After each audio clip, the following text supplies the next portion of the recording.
I am counting every blessing, letting go and trusting when I cannot see. I am counting every blessing.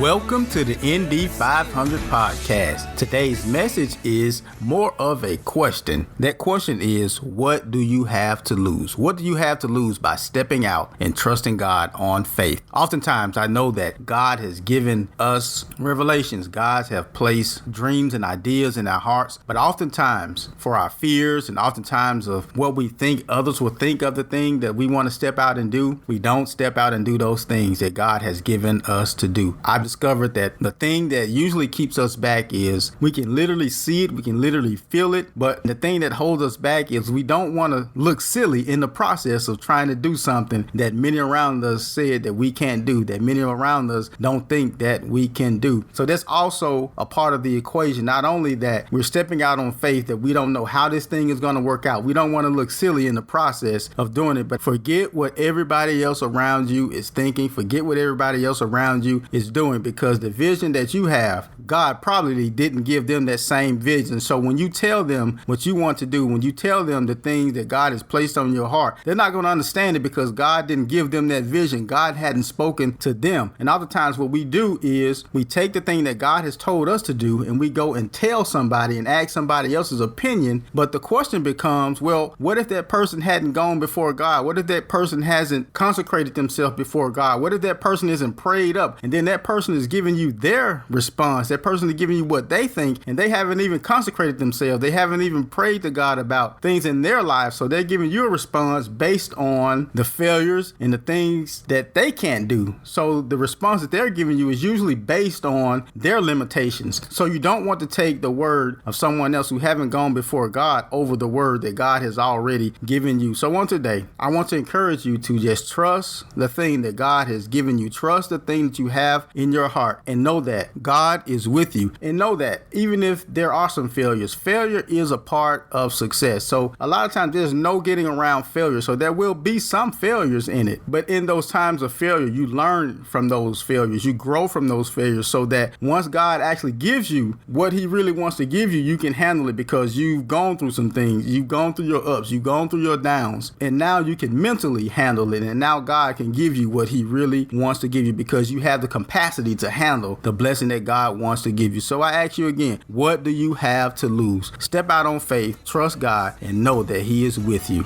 Until next time, live in truth.